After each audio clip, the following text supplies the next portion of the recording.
ശ്ലീഹാകാലം രണ്ടാം ശനി. വിശുദ്ധ യോഹന്നാൻ എഴുതിയ സുവിശേഷം 6-ാം അധ്യായം 1 മുതൽ 15 വരെയുള്ള വാക്യങ്ങളുടെ വിശകലനം. അപ്പം വർദ്ധിപ്പിക്കുന്നു. 4 സുവിശേഷങ്ങളിലും പ്രതിപാദിക്കപ്പെട്ടിട്ടുള്ള ഒന്നാണ് അപ്പം വർദ്ധിപ്പിക്കുന്ന ഈ അത്ഭുതം. ആദ്യത്തെ 2 സുവിശേഷങ്ങളിൽ 2 പ്രാവശ്യം അപ്പം വർദ്ധിപ്പിക്കുന്നതായി രേഖപ്പെടുത്തുമ്പോൾ ലൂക്കായിലും യോഹന്നാനിലും 1 പ്രാവശ്യം മാത്രമേ അപ്പം വർദ്ധിപ്പിക്കുന്നതായി കാണുന്നുള്ളൂ.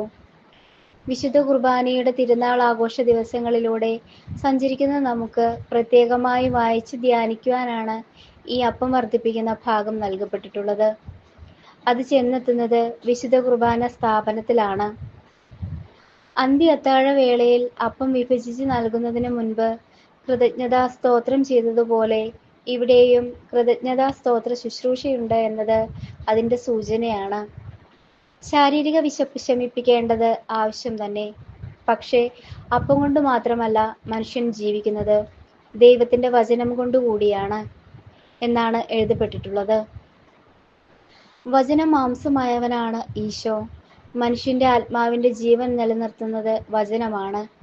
അതിനാലാണ് നിത്യജീവൻ പ്രദാനം ചെയ്യുന്നതിന് വചനമായ യേശു അവൻ്റെ ശരീരം വിശുദ്ധ കുർബാനയിലൂടെ നമുക്ക് നൽകുന്നത്. ഞാനാണ് ജീവന്റെ അപ്പം. എൻ്റെ അടുത്ത് വരുന്നവൻ ഒരിക്കലും വിശക്കുകയില്ല, എന്നിൽ വിശ്വസിക്കുന്നവന് ദാഹിക്കുകയുമില്ല. ഈ അപ്പം ഭക്ഷിക്കുന്നവർ മരിക്കുകയില്ല, പ്രത്യുത അവൻ എന്നേക്കും ജീവിക്കും. അപ്പം വർദ്ധിപ്പിക്കുന്ന ഈ അധ്യായത്തിൻ്റെ അന്ത്യത്തിലേക്ക് പ്രവേശിക്കുമ്പോൾ നശ്വരമായ അപ്പം അനശ്വര അപ്പത്തിൽ ചെന്നെത്തുന്നു. അപ്പം വർദ്ധിപ്പിക്കൽ വെറും ഒരു അത്ഭുതമായി കണ്ട് അവനെ പിന്തുടർന്നവർ സാവകാശം അവനെ വിട്ടുപേക്ഷിക്കുന്നു. നമ്മെ ദൈവത്തിലേക്ക് ഉയർത്തുന്ന ഒരു അടയാളമാണതെന്ന് യോഹന്നാൻ സമർത്ഥിക്കുന്നു. ഇല്ലെങ്കിൽ ഈ വചനം ഗ്രഹിക്കുക പ്രയാസവും കഠിനവുമായിരിക്കും.